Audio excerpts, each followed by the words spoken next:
In this presentation, we'll look at the strategic management of Target. First, I want to highlight a few things related to Target's background. In 1902, George Draper Dayton, the founder, established Goodfellow Dry Goods.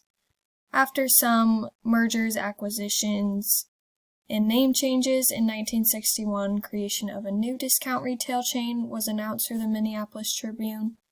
And then shortly after that, in 1962, the first Target store opened in Roseville, Minnesota. By the end of that year, 3 additional store locations opened.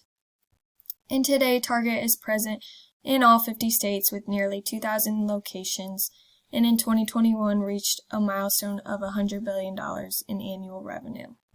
One statement encompasses Target's purpose, mission, and vision, and this statement is to help all families discover the joy of everyday life.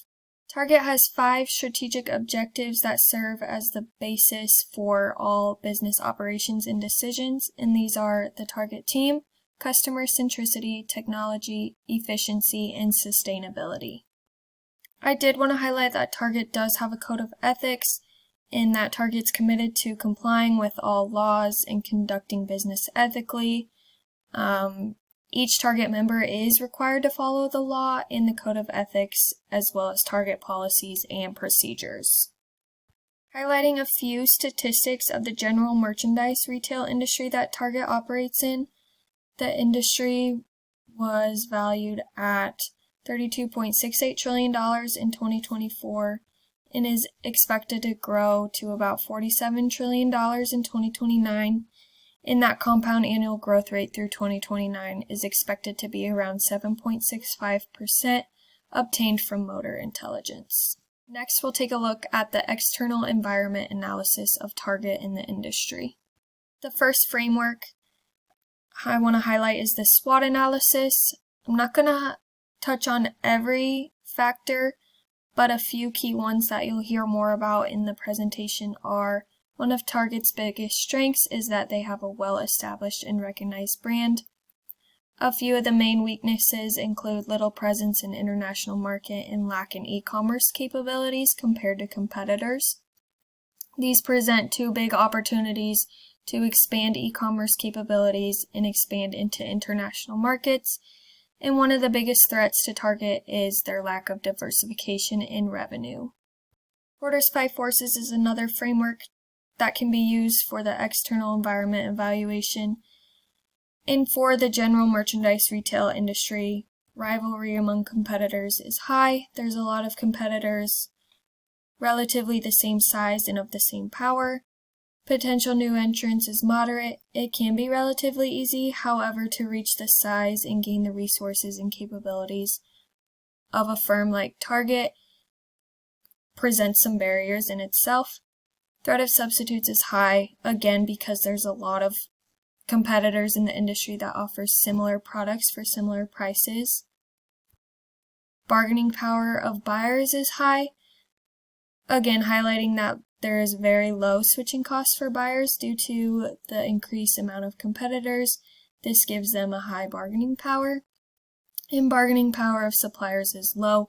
Target and other businesses have many options when it comes to choosing suppliers.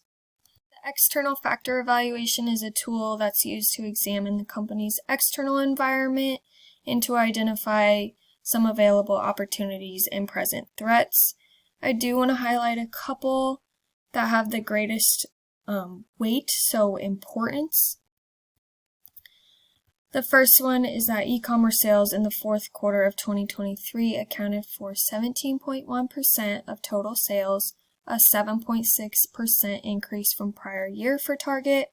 Again, this highlights that huge opportunity for expanding e-commerce capabilities. Also, today, nearly 90% of Gen X consumers said they would be willing to spend an extra 10% or more for sustainable products, again presenting a huge opportunity for Target in relation to different preferences and spending habits of consumers. Now looking at present threats, again, the biggest threat for Target is that they mainly operate in the United States, so performance is dependent on the state of the U.S. economy, and if consumer spending habits change as a result of economic conditions. Target is very vulnerable to economic downturns such as a recession.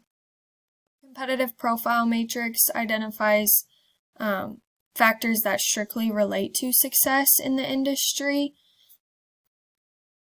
Again, we assign a weight and rating and a total score.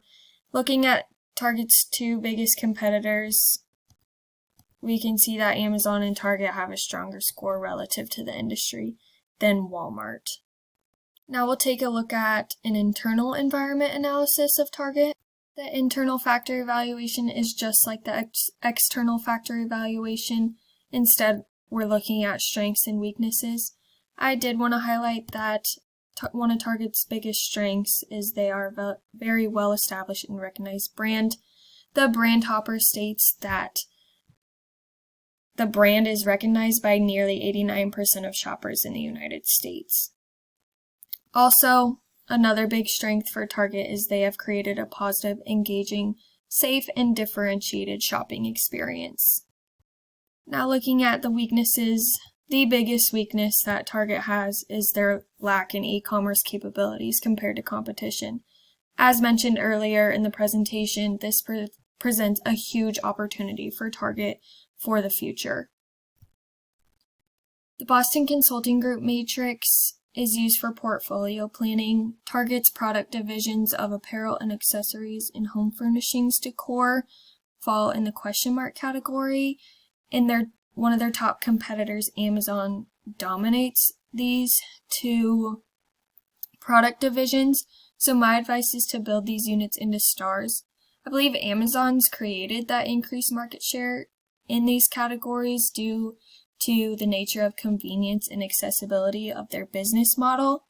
So if Target can capitalize on the opportunities to enhance e-commerce capabilities and same-day services, I think it would be a great starting point for them to move these product divisions over to the stars quadrant. Next, I've included 3 years of financial data and some financial ratios. I'm not going to go through the values of these statements, but just wanted to include them. Here's the balance sheet, the income statement, and the statement of comprehensive income. And then financial ratios calculated. I did want to highlight that the fiscal years of 2020 through 2022 were very difficult times for many businesses due to the COVID-19 global pandemic. Businesses had to navigate many challenges due to economic downturns, decreasing consumer spending habits, changing customer preferences and needs. So this should just be an important element to consider when looking at these ratios and in relation to the recommendations presented next. Finally, I'm going to highlight some of the strategic performance statistics related to Target and recommendations. These are 3 strategic initiatives that Target had and took action upon in 2022 to offer the best shopping experience for customers. They took action to expand e-commerce capabilities and fulfillment capabilities. They added a new distribution center and 6 sortation centers to build additional capacity in supply chains. And they fully invested in Target employees through updating starting wage ranges, expanding access to healthcare benefits, and offering a debt-free education assistance program. First recommendation for Target is to manage their current liabilities and remain cautious of taking on new debt. Both of these could enhance the current ratio and working capital, both of which saw declines from 2021 to 2022. My second recommendation would be to reduce expenses in different areas of the business or increase revenues without bringing up costs of assets substantially. My final recommendation is to increase traffic in Target stores and on Target websites or apps to increase sales revenue and enhance operating income and net profit margin, which can bring up these 2 ratios that saw a decline in 2022 as well. conclusion, we looked at the history and background of Target, industry statistics, and external and internal analysis, and then some financial information and recommendations based on strategic performance.